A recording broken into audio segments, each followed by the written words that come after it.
Étant quelqu'un de discret, étant quelqu'un de timide, depuis toujours, on m'a dit il est différent quand il est sur le terrain. En tant qu'entraîneur, j'ai appris la sens de responsabilité. Je sais que j'amène du monde avec moi. Et cette responsabilité-là, je pense que nous pousse des fois à être à l'aise avec nous-mêmes. Et c'est pour moi une façon de m'améliorer et d'être ce que j'ai envie d'être. Quand j'étais petite, j'étais pas forcément à l'aise avec mon gabarit. Le fait de me défouler et de sortir complètement de ce contexte de le monde scolaire, d'être toujours carré, pouvoir m'évader comme je voulais, ça m'a permis de me libérer et d'avoir plus de facilité après dans certains domaines. La pratique d'un sport co m'a permis d'exploiter mon potentiel, de m'exprimer avec les autres. Et ça, moi, c'est mon moteur. De mener la vie professionnelle que je voulais mener parce que j'ai toujours entretenu ces compétences sociales que le sport m'a apportées. C'est vrai que moi, comme je suis à mon compte, je découvre beaucoup de gens différents. Ça me permet de construire plein de relations, de discuter, d'échanger avec eux. Je me sers un petit peu des gens, entre guillemets, pour évoluer aussi personnellement. Ça me permet de développer et ma force mentale, physique et même une analyse fine de l'individu. Mais je pense qu'il y a une notion très importante, c'est le challenge et la limite qui est présent dans le sport et dans l'art. On est constamment à la recherche du meilleur, du 100%, quitte à côtoyer les blessures. En allant toucher les limites et les dépasser, on se connaît mieux et ça nous permet certainement de savoir mieux nous positionner aussi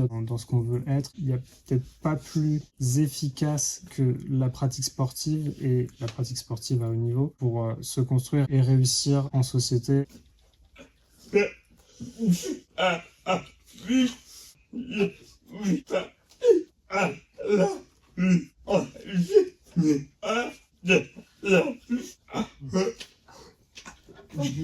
les gens n'y parlent pas trop. Tu aimes notre démarche? Fais-le nous savoir avec un like, un partage et un commentaire. Aide-nous à évoluer et soutiens l'émission.